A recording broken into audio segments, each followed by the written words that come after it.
Hi, this is Usha. Welcome to Rathod Science classes. Today in this lecture, we are going to see current affairs of 4th June 2021. So let's get started with our discussion and let us see first topic. Title says significant progress in SDG, that is Sustainable Development Goals, on clean energy health.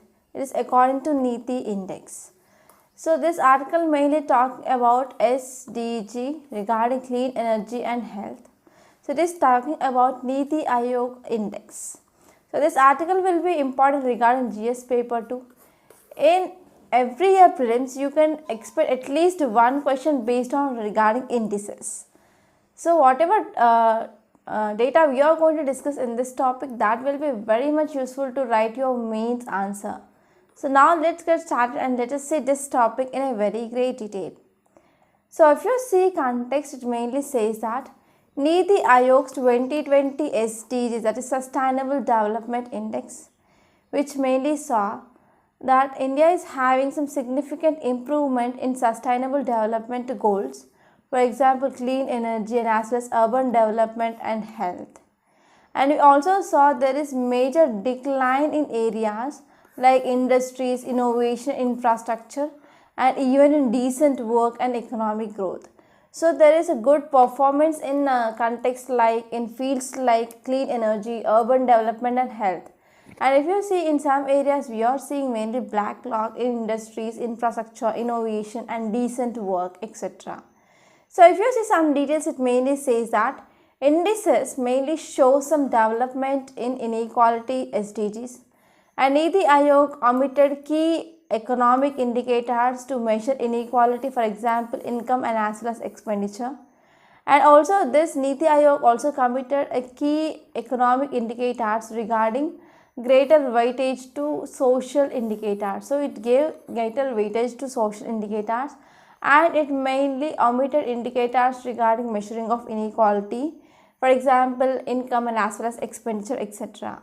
And this article also says that Kerala retained its position at top, ranking 55.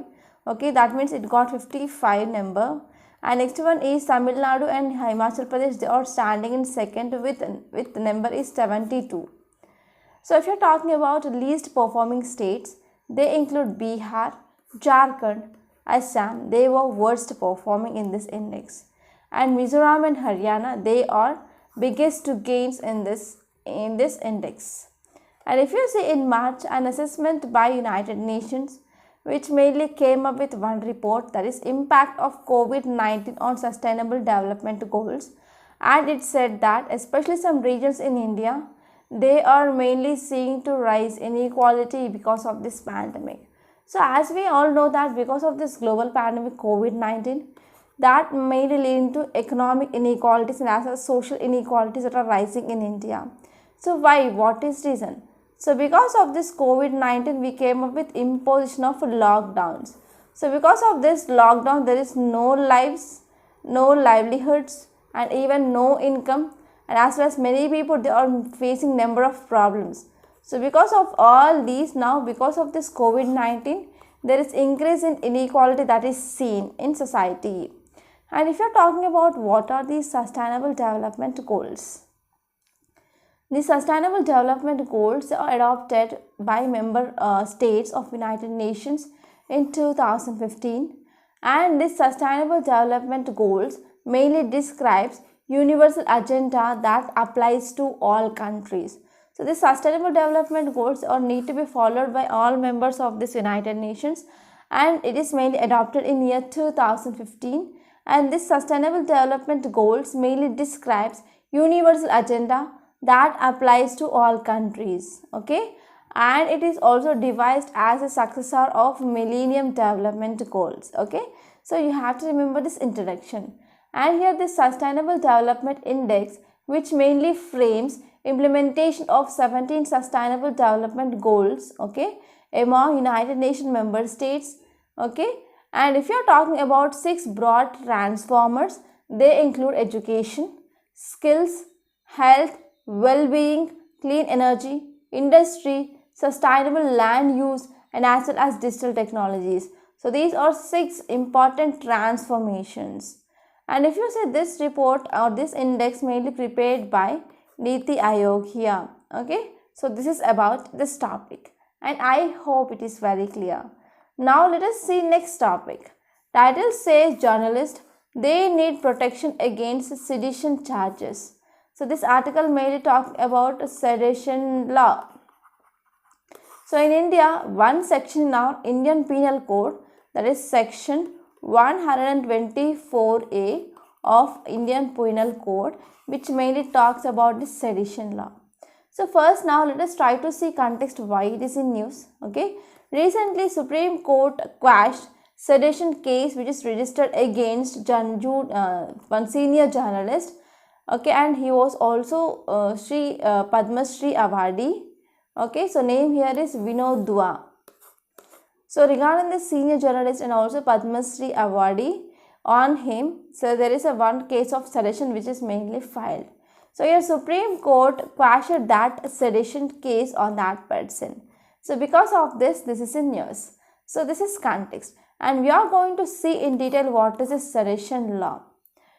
And this topic will be very much important regarding GS paper 2 under polity point of view. So if you see context, it mainly says that Supreme Court quashed a sedition case registered against senior journalist and Padma Shri awardee, that is Vinod Dua, for his critical remarks against Prime Minister. So he made some critical remarks against Prime Minister, so he booked under this sedition case. So he mainly released one video in YouTube which is mainly having some critical remarks against our Prime Minister. So because of this, it is mainly underscoring 59-year-old verdict that strong words of disapproval about this ruling regime did not amount to sedition. So now Supreme Court came up with one important judgment, that is, so whenever any person who is making disapproval or who is disapproval regarding this ruling government here, this will not comes under this sedition. So this is context. And now let us move on to details. If you see details, it mainly says that Supreme Court bench upheld right of every journalist and as well as some people to criticize government here, okay, even brutally, and also some measures of government with a view to improving altering through real means. So journalist mainly comes under part of press. Press, it is a fourth state, right? So what happened here, whenever government which is coming up with any policies or schemes, so they will be known to people through this media. So whenever any problems are facing by these people, so people can go to media to address their problems such that here government can listen problems of those people. So because of this here media which is acting link between government and as well as people here. So in this context, people who are working in this media as journalists, they have right to criticize whatever policies or whatever measures which are taken by government. Okay, and court also said that free speech of journalists should be protected from charges of sedition.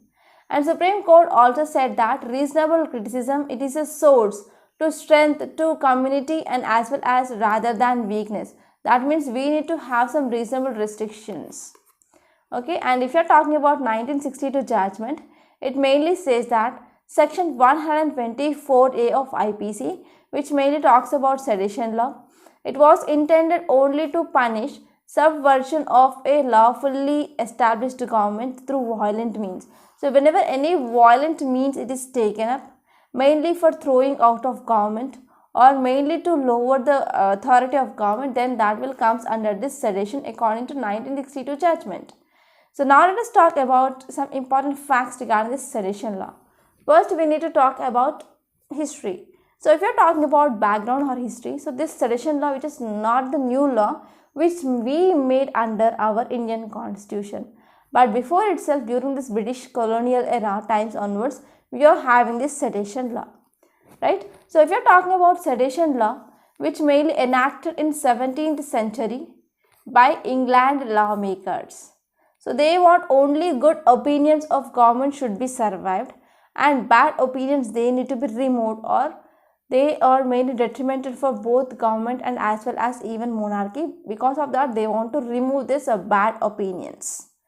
So this law originally drafted in year 1837 by Thomas Macaulay. He was British historian as well as politician, and he introduced this section 124A in 1870. So if you are talking about what is this section 124A of IPC. So now let us talk about what is the meaning of sedition. Sedition means an offence which mainly committed when any person by words, spoken, written, or through mainly any signs or visible representation, whenever it is bringing hatred or content or attempts to excite some disaffection towards government, so that acts will comes under this sedition. So what will be punishment? Punishment will be, it will be a non-bailable offence, and under this section 124A, which mainly ranges imprisonment up to 3 years to a life imprisonment. And if you see person who is charged under this sedition law, so he will be barred from a government job also. And if you are talking about major Supreme Court decisions, so this part now we are going to discuss, that will be very important regarding mains. So you have to know these cases also, because whenever you are writing polity related answer, you need to give some examples of cases of Supreme Court or High Court. So first one is Brij Bhushan versus State of Delhi 1950, and next one is Ramesh Thapar versus State of Madras. So in these two cases, court mainly held that law which registered speech, okay, law with this which is mainly restricted speech on the grounds that it would disturb public order, that means unconstitutional. Okay, so law which is mainly restricting speech on the ground that it is mainly disturbing public order, this means unconstitutional. So which is the judgment which is given in 1950 by our Honorable Supreme Court. So because of this, our government is very intelligent. It came up with the first Constitutional Amendment Act, and it introduced Article 19 subclass 2. It mainly replaced undermining security of state with interest of public order. So it came up with a change in article and came up with the first Constitutional Amendment Act. And next one is in 1962, that is Kedarnath Singh versus State of Bihar case, which mainly upheld constitutionality of sedition. Yes, we need this sedition law, but it came up with some alterations. It said that we need a limited application regarding this sedition law. So acts which are involving intention or tendency to create any disorder or disturbance of law and order and incitement into violence, they can be taken into this account. And next one is Balwant Singh versus State of Punjab. It mainly says that merely sloganeering which evoked no public response did not amount to sedition. So under this recent Balwant Singh versus State of Punjab, court said that, so whenever any person who is going for sloganeering which is not evoking any public response, then that will not amount into sedition. So this is about some Supreme Court rulings regarding this topic. I hope it is remember. I hope it is clear, and now you have to remember this for sure, and please make a note in any book and go for frequent revisions. Now let us try to see next topic. Title says 30% of Pradhan Mantri Garib Kalyan Anna Yojana recipients yet to get grains for May. So recently government announced that it is going to give free food grains for 2 months, that is in month of May and as well as June. So this article which is mainly related to this. So this article will be important regarding GS paper 2 because it is talking about one important scheme, Pradhan Mantri Garib Kalyan Anna Yojana. Okay. So now let us try to talk about this topic in a very great detail. If you see context, it mainly says that almost 1/3 of all ration card holders, they are to get their food grains, okay, under allocation under Central COVID-19 Relief Scheme, that is Pradhan Mantri Garib Kalyan Anna Yojana, according to Food Ministry. So here Food Ministry mainly says that almost 1/3 of ration card holders, they need to get this free food grains under the central scheme of COVID-19 relief, that is Pradhan Mantri Garib Kalyan Anna Yojana. So because of this is in news and this is context. And if you see details, it mainly says that states to take further action on providing rations to migrant and workers without ration cards in compliance with its Supreme Court order. So recently Supreme Court said that many migrant people, they have started again reverse migration, and these people, they do not have livelihood or income which is coming from activities, right? So because of this, now government need to take some steps to provide some food for these people. But one problem we are facing regarding these migrant workers is they do not have proper ration cards. Okay, so here Supreme Court said that even though those people who are not having ration cards, it is responsibility of government to provide food sufficiency or food security to these people. So if you see, this article also says that out of 79.25 crore beneficiaries under National Food Security Act, about 55 crores, they have received 5 kgs per person, okay, quota for free free wheat rice under this Pradhan Mantri Garib Kalyan Anna Yojana.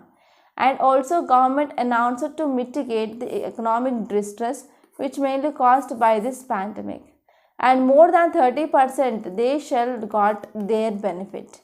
And Food Ministry also says that in states like MP, Goa, Odisha and Rajasthan, they did not even begin distribution of May quota under this Pradhan Mantri Garib Kalyan Anna Yojana until June 1st. So in this way, this article also says that Center mainly issued an advisory that all states to launch a special drive to issue ration cards to most vulnerable sections of society. They include migrant workers and as well as street workers. And now let us try to talk about some facts regarding this National Food Security Act. So this program or this scheme mainly notified on 10th September 2020. And important objectives of this scheme, it is to provide food and also nutritional security in human life approach. So we can provide food security and as well as nutrition security by ensuring access to adequate quantities and as well as quality of food at affordable prices. And next one is, if you are talking about coverage, 75% of rural people, they are covered, and about 25% of urban people, they are covered under this targeted public distribution system. And if you are talking about eligibility, here priority households, they should be covered under this targeted public distribution system. And next one is households who are covered under this Antyodaya Anna Yojana, that is AAY, also eligible. And if you are talking about provisions, so 5 kgs of food grains per person per month, that will be given at cost of 3 rupees for rice, 2 rupees for wheat and 1 rupee for cereals or coarse grain. And next one is, we are also having existing Antyodaya Anna Yojana households, and they continue to get 35 kgs of food grains household per year. And under this, there is also maternity benefit, malnutrition and maternity benefit. About 46,000 pregnant women and lactating women during pregnancy and as well as 6 months after their childbirth, they will be getting some financial assistance. And this one is meals for children up to 14 years of age, also given under this midday meal program. And food security allowances to beneficiaries. And in case of non-supply of entitled food grains or meals, so government will also provide some security allowances to beneficiaries. And next one is to setting up of grievance redressal mechanism at district and as well as state level. So these are some important key provisions under this act. So now let us try to move on to next topic.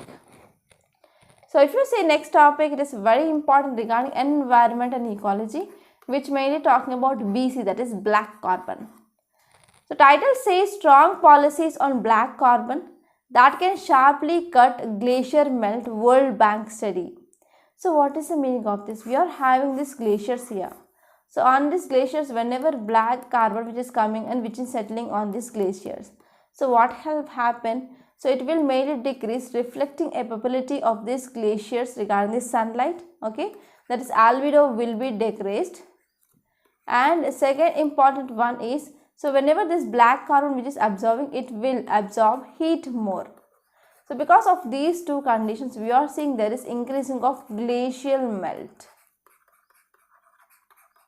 Finally, that is leading to retreating of glaciers. Glaciers retreat.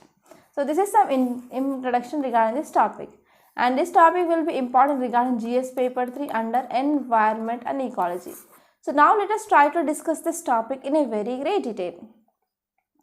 Context says black carbon deposits are mainly produced by human activities. So whenever they are going and settling on these Himalayas, which mainly accelerate pace of glacier melt or snow melt in Himalayan region. So this is according to World Bank study, okay, and this can be reduced mainly through new currently feasible policies by additional 50% of annual levels according to World Bank study. So World Bank study says that because of this black carbon, and this is mainly produced by human activities, that mainly accelerating pace of glacier and as well as snow melt in these Himalayan regions. So because of this, that can be reduced whenever we are taking some new guidelines, okay. So this is according to World Bank survey. And if you are talking about details, it mainly says that research mainly covers Himalayas, Karakoram, Hindu Kush mountains, that is HKHK, Himalayas, Karakoram, Hindu Kush mountain ranges, and this report mainly said that glaciers are melting faster than global average ice mass. So here, because of this ice melt, we are seeing this global glacier retreat. So this rate of retreat in this Himalayas, Karakoram and Hindu Kush glaciers, that is 0.3% in west and 1 meter per year in east. So in east, we are seeing large amount of glacier retreat than compared to that of western side. Okay, this article mainly says that the full implementation of current policies to mitigate this black carbon, they can be advised that 23% of reduction, and as well as we can go for enacting, whenever we are going for enacting of these new policies, it will be also helpful for incorporating them in physical cooperation among regions or among countries. So this is one of important significance. And next one is we can also help, that can also help to achieve enhanced benefits. So if you are talking about World Bank report, glaciers of Himalayas, climate change, black carbon and regional resilience. So this is report which mainly highlighted above points. And now let us talk about what is this black carbon. So this black carbon, it is a very short-lived pollutant, and it is second largest contributor to warming the planet. Okay, beside carbon dioxide. So we are having this black carbon which is mainly leading to global warming. And next one is this black carbon quickly washed out. So it is one of important feature, and it can be eliminated from atmosphere easily. So if you are talking about ongoing policy measures, what government took? The government took many measures to decrease this black carbon. For example, enhancing of fuel efficiency standards and phasing out of diesel vehicles and promoting electric vehicles, and as well as upgrading some brick kiln technologies and accelerating use of liquefied petroleum gas for cooking, and as well as through clean cook stove programs, for example Ujjwala program by government. So because of all these things, we are mainly trying to decrease our carbon dioxide, that is black carbon levels in atmosphere. Okay, so whenever we are not taking any steps to deal with this black carbon, finally that will lead to increase in melting of glaciers, that will having some harmful impact on downstream activities and also even communities which are located in this downstream. So now let us talk about this black carbon, what will be impact. So whenever black carbon which is coming and which is settling on these glaciers or snow, it will reduce reflection of sunlight, that is it will be reducing albedo, and also it will be increasing temperature because these black objects, they will absorb large amount of heat. So because of this, it will be also raising air temperature. So if you are talking about the source of this black carbon, so primary source, it is brick kilns, and in residential homes or in houses, especially in these rural areas, they are also burning solid fuel here. So because of this, this will be 45 to 66% of global anthropogenic deposition that is seen in India. And next one is road diesel fuels are also contributing to 7 to 18% of black carbon, and open burnings which are mainly contributing less than 3% in all seasons. So these are source of this black carbon. So by this we are concluding. So this is gist of this topic. And now let us move on to next topic. Title says NASA announces 2 new missions to Venus. So this article mainly talking about Venus missions, and we need to know what are those 2 missions and as well as what are the important aims and what will be significance of those missions, and as well as you need to refer some basic facts regarding this Venus. So if you have completed your NCERTs from 6th to 8th, you will be also knowing about this Venus. So let me know in comment box whatever the important facts that you know regarding this Venus. That will be very important from prelims point of view. And overall this article will be very important regarding GS paper 3 under science and technology. Because whenever any mission which is taken up by NASA or ISRO or European Space Agency, that will be one of important and favorable topic of UPSC. So you have to remember that for sure. Now let us see context. So if you see context, it mainly says that NASA announced 2 new missions to Venus. So these missions that will launch at end of decade, and they are aimed at learning how its nearest planet which is located and as well as which is mainly formed, etc. So this is about context. NASA is going to launch 2 missions to Venus. And if you see important aim, that mainly includes to understand how Venus became in Pharaoh-like world, and as well as it is also having some capability of melting land at high surface. Mainly to understand this, we are going to launch these 2 missions to Venus. And if you are talking about those 2 missions, so first one is DAVIN C plus Venus mission, which mainly stands for Deep Atmospheric Venus Investigation of Noble Gas Chemistry and Imaging. So what is aim? Aim it is to gain some insight to look how it formed and as well as evolved. So we can know about formation and evolution of Venus. And next one is to determine whether Venus had an ocean and was possibly habitable or not. To know this mission will be useful. And if you are talking about significance, so first and foremost thing here is it would be the first US kind mission to Venus atmosphere since 1978. Since 1978, here NASA did not went for any mission for Venus, and this will be the first US based mission to Venus since 1978. Okay, and it will be also helpful for reshape our understanding of terrestrial planet and as well as formation of our solar system. So this is about this first mission. And now let us see what is the second mission. So second mission is Veritas mission. So it mainly stands for Venus Emissivity Radio Science, INSAR Topography and Spectroscopy. So this is full form of this Veritas. So if you are talking about aim will be, it will helpful for mapping of planet surface, to understand geologic history and also to investigate law it developed so differently than Earth. So we can understand how this Venus had developed and how it will be different than Earth here. And we can also go for studying of surface and as well as geologic history of this Venus. And this mission will also be very much helpful for chart surface elevations and to discover whether volcanoes and earthquakes are still happening on the surface of Venus or not. So this is gist of this topic. I hope it is clear. And don't forget your homework regarding this Venus. Now let us try to see next topic. Title says a new home for old artifacts. So what is about this topic? So here we want to move this National Museum from one place to another place. So because of this, there are many activists, many conservationists, they raised an issue regarding. So whenever we are moving from one place to another place regarding this National Museum, so what are the important items which are present, they may be lead to some destroy. Okay. So because of this, there are many critical pieces that have been written about the government's decision to move this National Museum to south and as well as north blocks. So because of this is in news, and this topic will be very much important regarding GS paper 2 under governance.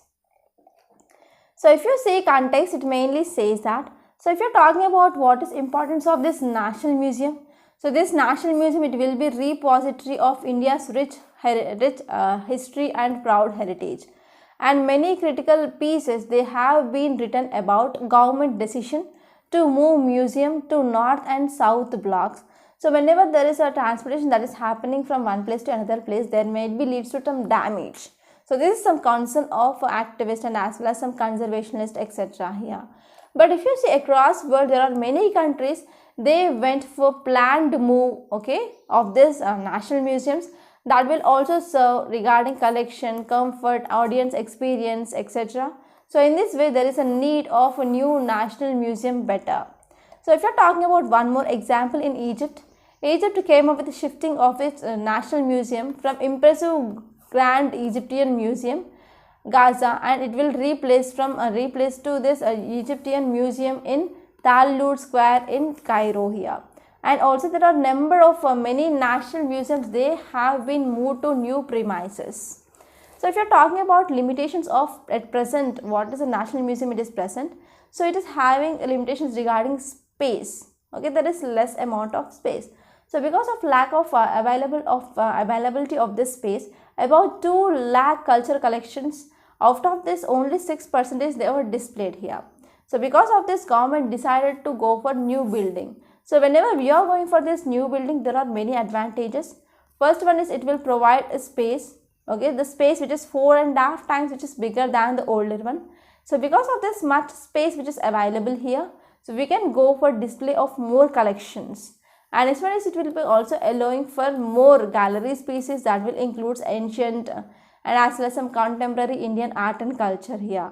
So here whenever we are going for these new locations, so more collections from storage they can be displayed. So these are some important advantages. So not only with that, whenever there is increasing in space, we can go for accommodating any international and national traveling exhibitions also. So what is importance? So first one is we are having highly skilled graduates, that is from this National Museum Institute. They not only serve the needs of museum but also they can serve some broader needs like India's culture sector. And if you see, next one is a lot from these collections, students can gain some knowledge, and also students can gain some knowledge regarding how to store them, conservation as well as interpretation of those data. So finally, it will be also very much helpful and also beneficial for large increasing laboratories, galleries and as well as teaching facilities also. So if you see what is need here is whenever we want to shift from one place to another place, we need to focus on proper transportation, we need to focus on safe packaging, okay. So this is first important thing, and we need to try to reduce or decrease risk of damage to collections, and we need to go for better design and new collection storage area. So this is a need now. So finally, what will be significance of this museums? Museums mainly provide some excellent audience experience. It will be also helpful for educating students, and as well as they also act as good education spaces and technology creativity for interpretation and as well as outreach and education. So in all these things, this will be very useful. Okay, so because of this, we can shift from this old building to new building. So by taking some proper measures. So this is gist of this topic. And now let us move on to next topic. So before saying next topic, I want to make a small announcement on this platform. So if you want to clear UPSC 2022, we came up with one excellent, highly beneficial and also highly economical course, that is current affairs package along with mains answer writing practice. So how this course will be useful? So before entering into examination hall, you need to know one thing. You need to cover at least 1.5 years current affairs for sure. And this is right time to join this course to clear this exam. So why we need to focus on this current affairs? Because in prelims or mains or even interview, you will get questions from this current affairs for sure. So mastering of current affairs is very important to clear UPSC. And if you are talking about this mains answer writing practice, many students who are freshers and beginners, they ignore this mains answer writing practice. So even with their hard work, if they clear prelims, they cannot clear mains without proper answer writing skills. And in this course, we are mainly focusing on how to improve your answer writing skills. And in this course, we also conduct prelims test on every Sunday, and we also provide you video explanation part. So in this way, this course which is mainly designed as per demand of UPSC. So for further details of this course, please visit link which is given in description box. And if you want to talk to me directly regarding this course, you can call to this number. 8074765513. Okay, now let us see next topic. Title says rural healthcare needs fixing and now. So this article mainly talking about rural healthcare. So this topic will be very important regarding health, which comes under GS paper 2. And this article mainly talked about some important data regarding how our rural health infrastructure which is present. Okay, so the data which can be used whenever you are writing answers directly and as well as even essay. So this topic will be exclusively important from mains point of view. So now let us try to discuss this topic in a very great detail. So this article mainly says that because of this global pandemic COVID-19, so in this, especially this second wave, which mainly affected rural people the most. So rural people, they are mainly struggling the most because of lack of quality healthcare in their areas. So if you are talking about healthcare here, healthcare should play a key role in our lives, because healthcare facilities in rural areas, they need to improve, and as well as they will provide some regular and comprehensive healthcare for the people.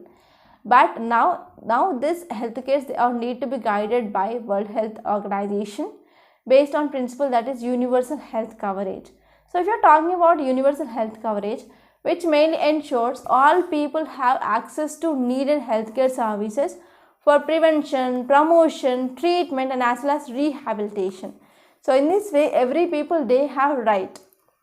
Okay, so if you are talking about data, which mainly says that because of this novel COVID-19 or novel global pandemic, which mainly exposed inadequate and as well as poor healthcare infrastructure in rural areas. So recently in July 2019, so one member of Rajya Sabha mainly suggested that there are just 29,337 primary healthcare centers are present in rural areas. So in some rural areas do not have even PHCs. So because of this, we can say India, which is mainly facing some shortfall in healthcare infrastructure, and shortfall of about 25,743 hospitals. And even if you are talking about community health centers, they are very less. So there are 5,624 community healthcare centers are present, but requirements it is 7,322. So even Human Development Report, which mainly says that India has 8 hospital beds for population of 10,000 people, and out of this, if you are comparing with other countries like China, it is having 40 beds. So it is doing far more good than we are comparing with India. So in this context, what is need? The need here is government need to engage with rural community organizations, for example panchayats, non-government organization, and as well as Gram Sabha, notified area, and as well as municipal bodies. So in this way, we all need to have some engagement between all these stakeholders. So why we need to focus here? Because according to worldmeters.information, which mainly gave some data like at least 91 crore people, they are living in 6,449,481 villages. So even 10% of urban people, they are also migrated to rural people to settle there. So because of this, now villages, they need good healthcare. And here, if you see one NCB in India, it mainly we are also having some non-communicable diseases in India, right? So it is one of important health burden we are facing. For example, we can talk about hypertension, diabetes mellitus, cardiovascular diseases, cancers, etc. So those are some of the non-communicable diseases.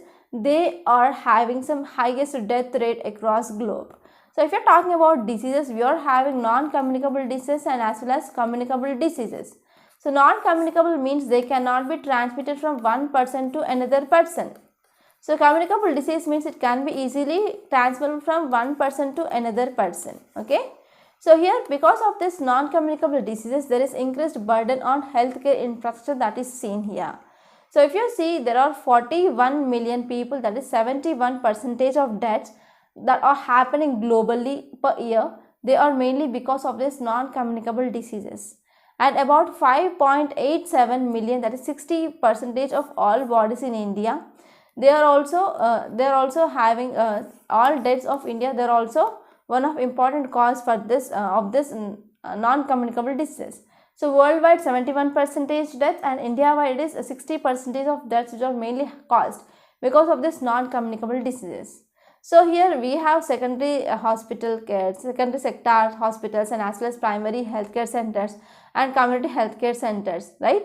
So here whenever we are equipping properly with these community healthcare centers now, with some indoor patients and as well as operation theatre, labor room, pathological lab, and as well as x-ray machine, and as well as there is a need for generator also. So if these infrastructure which is mainly provided to these community healthcare centers, then that will provide a lot of relief to this secondary healthcare hospitals here, because those hospitals which are already having heavy much burden to deal with this COVID-19 cases, right? So finally author mainly says that stakeholders, they need to revisit and to refurbish our health infrastructure in rural areas, and we need to build a better manner of hospitals in rural areas. Okay, so not only providing some funds to this development of the hospitals, but also we need to effectively monitor whether these funds are useful for used for this construction activities or diverted for any other activities. And if you're talking about health, which mainly comes under subject of state, right? So under Schedule 7 of Indian Constitution, we are having three lists: central list, state list, and as well as concurrent list. So here health mainly comes under this state list, right? So whenever any subject which comes under this state list, the state will be having a responsibility to make laws regarding that. But here if you're talking about health of these people, there are number of rural people or rural areas, they are inhabited by number of people, right? So because of this, it is not responsibility of only just a state, but as well as the state and center, they need to have some collective responsibility for this health in India. So this is gist of this topic. I hope it is clear. So by this we are concluding today. I hope you enjoyed this lecture. Please subscribe to my channel and don't forget to like, share and comment my videos. And don't forget to enroll to this current affairs package. Thank you so much.